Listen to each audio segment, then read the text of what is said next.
Hey guys, this is Apple Gamer 24/7. I'm here to give you guys a vlog today. This will be a follow-up to my last vlog. I'm here to talk about what Apple announced at their music event on the 1st. So let's get started. So the first thing Apple talked about was the iPod Shuffle. They talked about how people wanted physical buttons back on. So that's what they did. They added physical buttons to the iPod Shuffle, and also left the features of the last generation with voiceover and playlist. And I think they added Genius support into the new one, but they kept the paint job the same. It's still like the aluminum enclosure with the painted design with different colors. It comes in a variety of different colors, and it sells for 2 GB for $49. So I think that ships either sometime on Monday or sometime next week. Let's go on to the iPod Nano. The iPod Nano got some of the best upgrades. They took away the camera from the last generation. Apple found, I guess in my opinion, Apple found that people aren't using the camera because they more want it on an iPod Touch or or they were using your iPhones or a Flip Mino HD.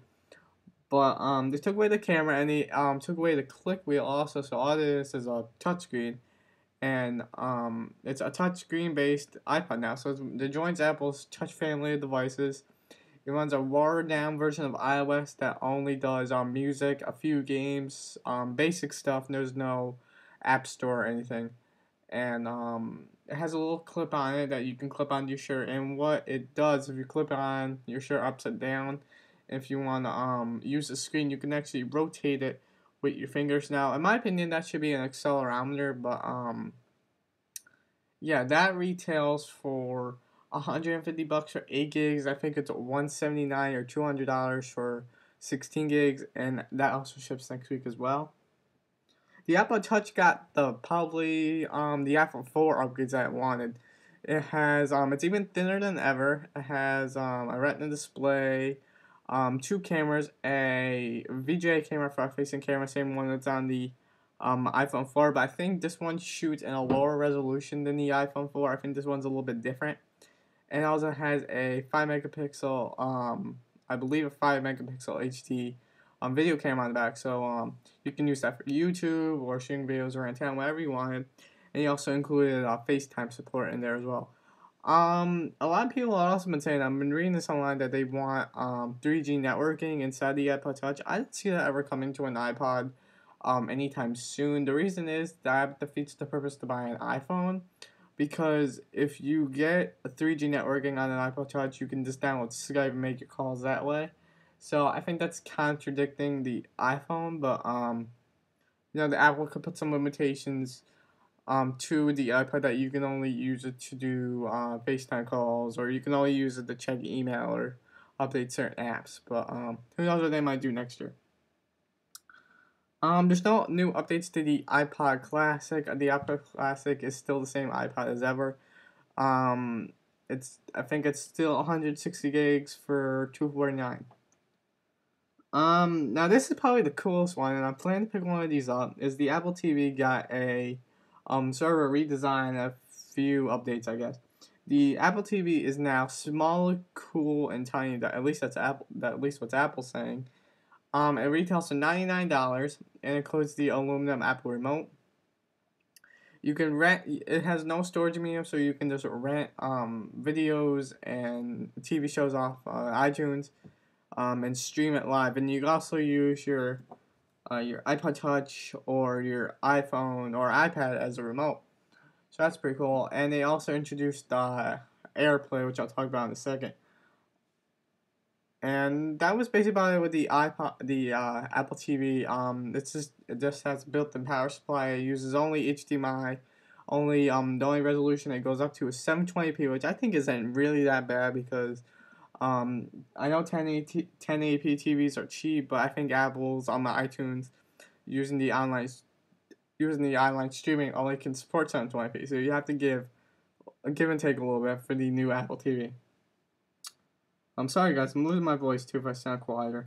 Also, the Apple TV also has 99-cent box and I believe ABC TV show rentals. It can also stream content from Netflix. Now, here's a new one. The iOS 4 for iPhone and iPod Touch will come out next week.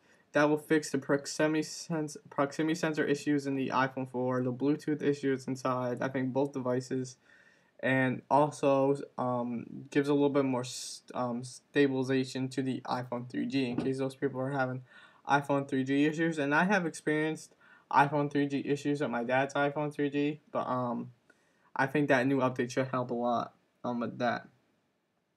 Also, Apple did give you a little bit of a sneak peek of iOS 4.2 for iPad and iPhone and iPod Touch. It mainly focused on the iPad because the iPad version is gonna have all the features of iOS 4. It's gonna have wireless printing, which is a big feature in my opinion. Because when I get my iPad, I want to be able to take it to school, hook it up to a network, and actually print. Because there's actually printers that I could actually print to, and also I can print from home and stuff like that. But there's also wireless printing for iPad, multitasking, and AirPlay. Now, I talked about AirPlay in the Apple TV. Now, what AirPlay is, it's sort of like AirTunes, if you're familiar with that. AirTunes is, for those who don't know, is Apple's way that you can stream music off your airport base station device. So you can play music in one room and have it streamed all over the house.